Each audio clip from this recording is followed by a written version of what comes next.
In this video, I will be discussing the process of creasing edges and also adding in subdivisions in order to keep the general shape of your object. Now, when working in Mudbox, when you subdivide, most of you may or may not have noticed, but basically it smooths out your object because again, it is adding in more subdivisions, so it basically smooths out your model. And you guys might have messed around with the smooth tool in Maya before, and again, it's kind of a similar sort of process as in Mudbox. It's adding subdivisions, and you can actually use the smooth preview to see what the model will look like if it was smoothed out. Now I have three different models here. One which is the basic cube, one which has a few edge loops added in at the sides, and one which has these very thick edges here, which I'll explain in a minute. So if I press 3 on my keyboard, I get the smooth preview. So if I was to smooth this particular cube out now, it would kind of be more like sort of like a circular shape. Now if I press 3 on this particular box here, you can see that it's more of a rounded cube. You can definitely tell that it's smoothed out. Again, these edges here are a bit more rounded, but it is much more of a boxy sort of shape that I do want to keep. Now, if you go to the third one, if I press 3, you can see that this shape hasn't really changed that much. In fact, its edges are still quite sharp.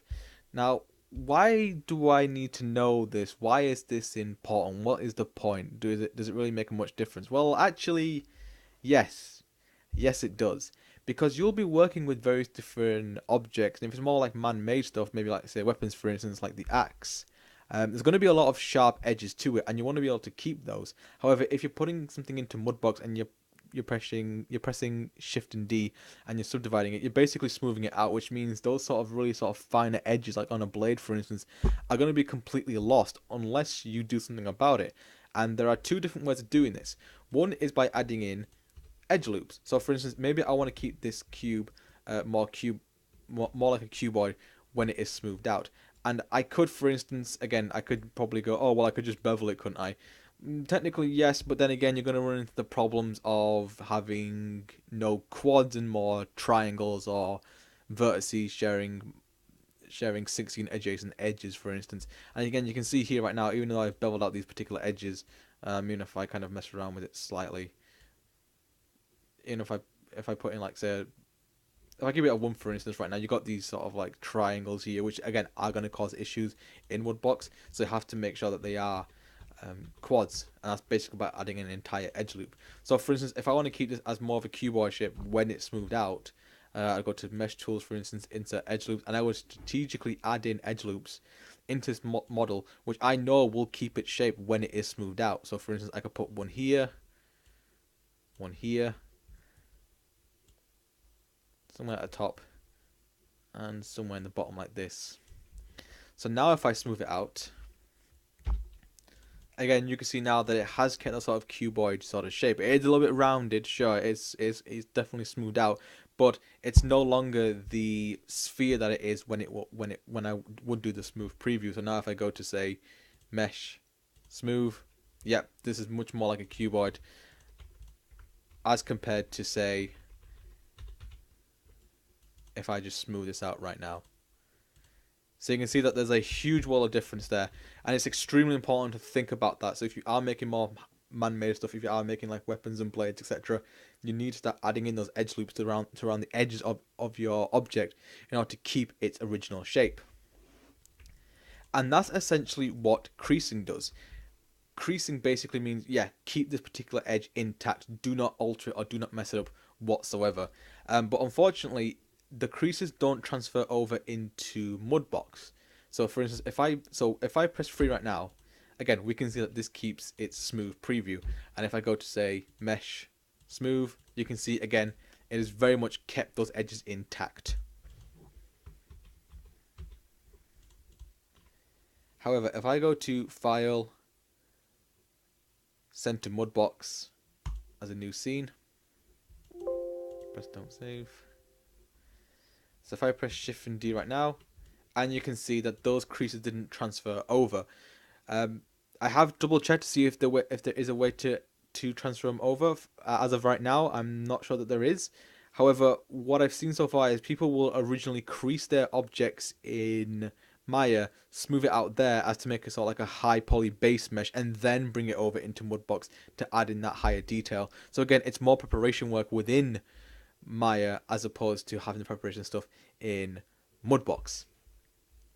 So for instance, with this blade right now, if I press 3, you can see that the edges around here are kind of more smoothed out, and again, it kind of feels, it does kind of feel a bit more bubbly.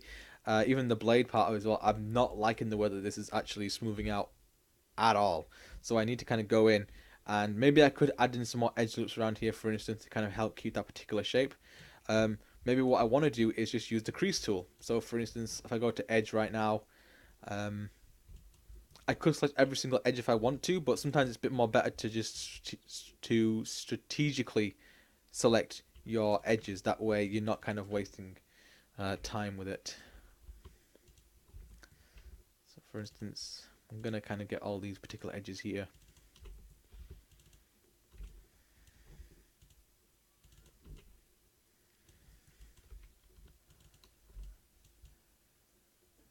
Yeah, and I'll also select these edges as well, just to kind of give you guys an example as to what the creasing will do to it.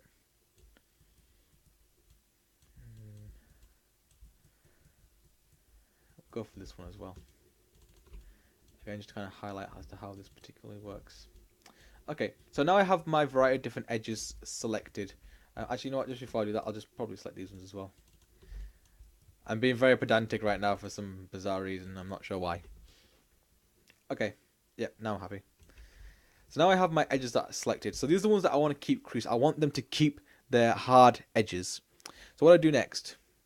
Well, if you go to Mesh Tools and you go to Crease, and it's quite simple. Once you have your edges selected, all you got to do is hold on the middle mouse button and just drag. And you see right now that the edges have become very thick. That's a clear indication that this has now been creased. So now you can see a difference. I can just like hover over it, so I can uncrease it or crease it. So yep, I'm happy with that. I'll just press the mouse icon there, select it. So if I press 3 right now, you should see, for instance, this has definitely kept much more of its original shape. And just for comparison, I will duplicate this and get rid of its creases really quick, just to kind of get a bit of you guys of a comparison. Okay.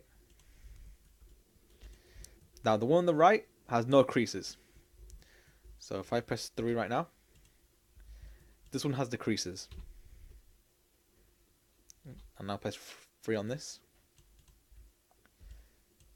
And you can very much tell the difference right now. Probably not more so on the bottom part of the axe right now, but the blade does still feel a little bit roundy. Doesn't really feel that sharp. So maybe I need to kind of go in and add some more edge loops to it to kind of keep its original shape.